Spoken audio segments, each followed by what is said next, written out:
Look, I'm not doing Halloween Ends this week. It's a wussy thing. Like, I can't do horror or the slashes very much. It's not that I don't think your movie's going to be good. I just don't see it happening between you and me, Mikey. It's not... Okay? Okay? Alright.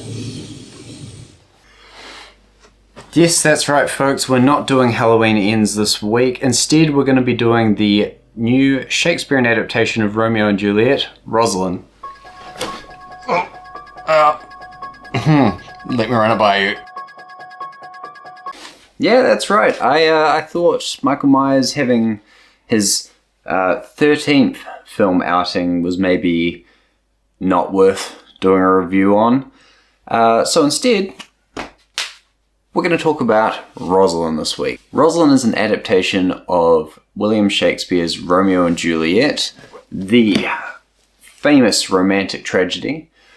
It's also an adaptation of YA novel When You Were Here, written by Rebecca Searle, which is a modern adaptation of the famous play told from not Rosalind in that book, but Rose's perspective. You might be wondering to yourselves, Rosalind. I don't really remember that name or that character from the famous play. Well, she's kind of there. You might recognize her.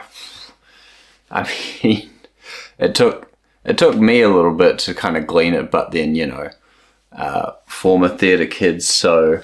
Now all desire doth in his deathbed lie, and young affection gapes to be his heir. That fair for which love groaned for and would die, with tender Juliet matched, is now not fair. I mean, or whatever, so... moving on. Rosalind follows the title character as she explores her relationship with Romeo. A Montague, so it's a bit of a forbidden romance. We've heard that story before, though. And the story does kind of come to pass the way we famously know it.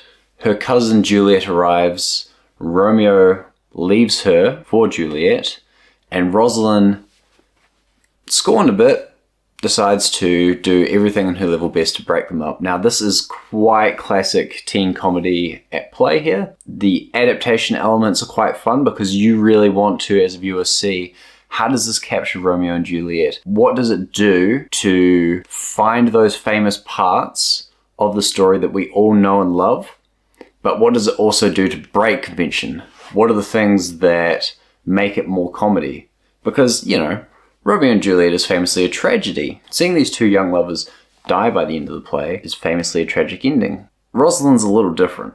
Rosalind packages itself as a comedy from the go, and the way that it does it is quite a surprise. The camp quality of the humour is something I fell in love with pretty quick. They don't really mess around with subtle gags here. It's straight to the bone. The jokes are very in your face. They're very obvious. They're there to hit. They're there to land. Not all of them do, and sometimes the fact that the scene just kind of blurts out a joke isn't always to the film's credit, but the humour and the comedy is the strength of this film, without a shadow of a doubt. Beyond that, the real strength kind of comes from some of the young cast members, and a lot of it are the cast members that are playing the storyline that we are more familiar with. Isabella Merced plays Juliet, and she is a young actress who scales up her energy whenever she's on screen right to the 11s, every time. She is so good at firing through to something that's really unexpected or lively or cuts right to the core energy and emotion of a scene. This is a young performer that I remember watching way back when she was doing the second Sicario movie or when she was doing Transformers 5. Nowadays, she is doing some really well-regarded top billing work that just shows that every single role she meets, she puts a lot into. Juliet's the same.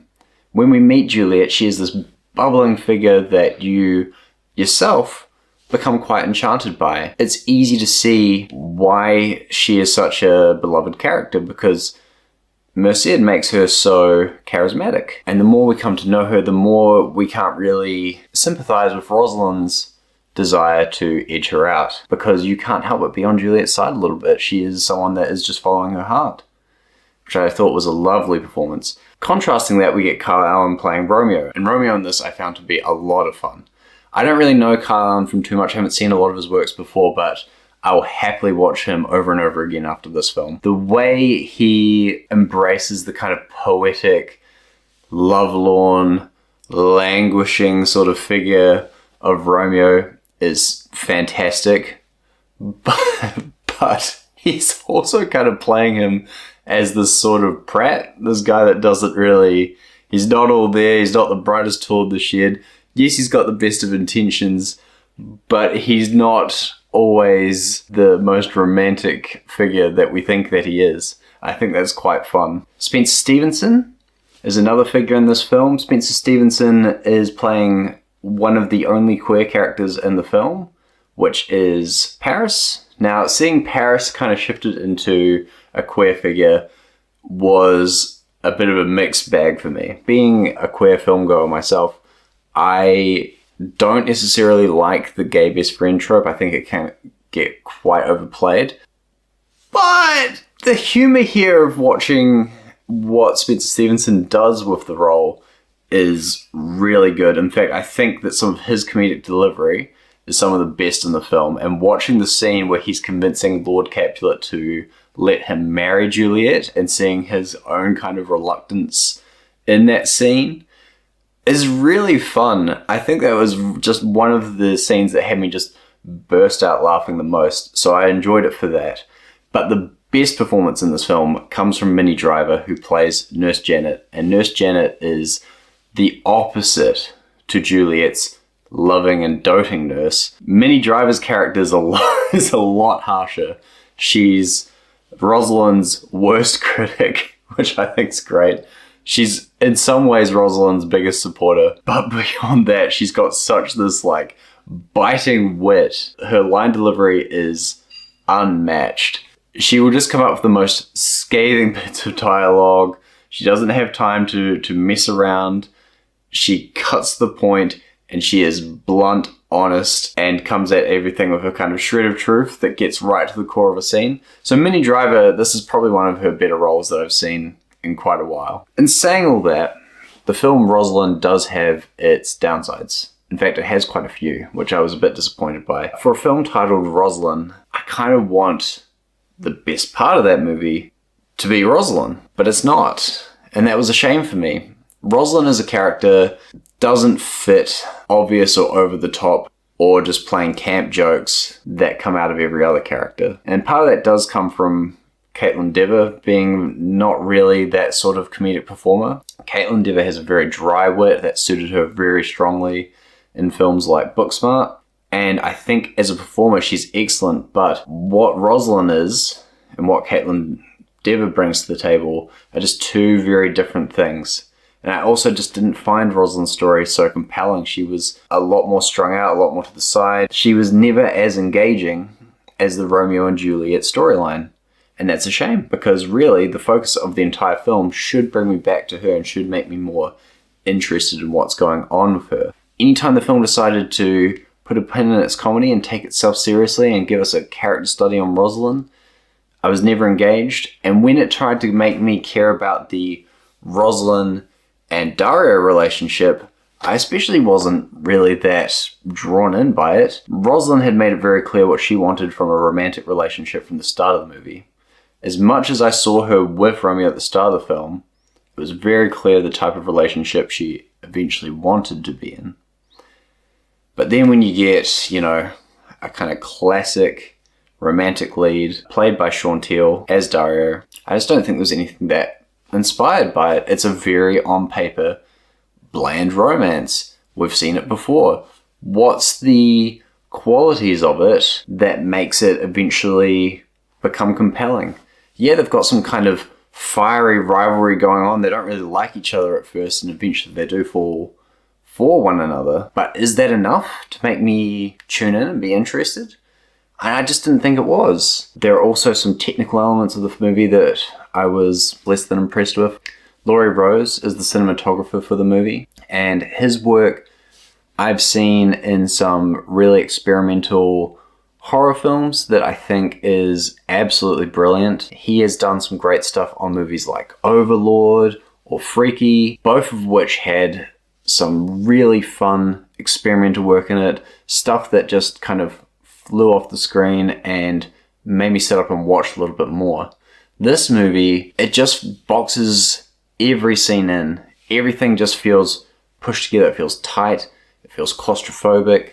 It doesn't make use of the set pieces. The movie is filmed in part in Tuscany. And it shouldn't be hard to make Tuscany look good, but I wasn't impressed by it. I wasn't impressed by the landscapes or the sets. Going into that as well, the score for the movie done by Ian Holtquist and Italian electronic/hip-hop composer Drum and Lace didn't do a very good score for the movie. It just really is quite peppy, it's quite lively, but it does it in a way that feels quite garish. It doesn't have all the fittings of something that makes me become immersed in the world or feel like they got right to the core of the material. It just feels like they're trying to hit one atmospheric note and that's it. The soundtrack is also littered with a variety of quite modern or classic comedy pieces that did nothing to enhance the tone either. There are a few other performances in the film that I wish had done a bit more too. Bradley Whitford's in this movie, and I love Bradley Whitford. His performance in Cabin in the Woods is one of my favorite things ever. They really underused him in this. I would have loved to see him and Caitlin Dever actually explore their father-daughter relationship a bit more.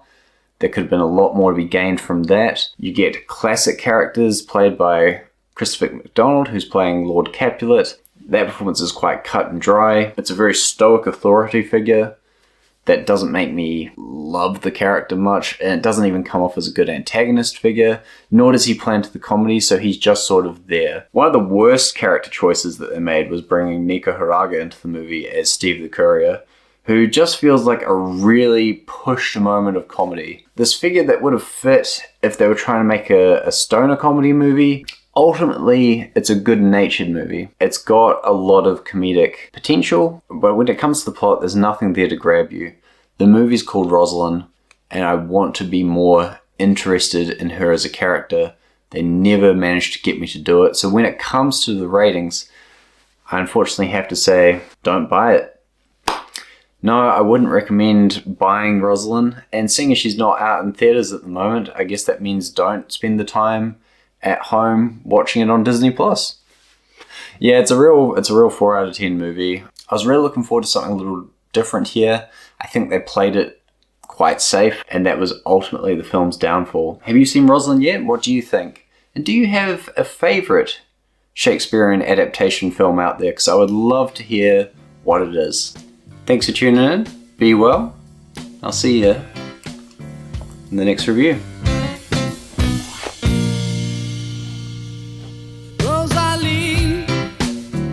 I have loved you from the steeple to the streets of Rome.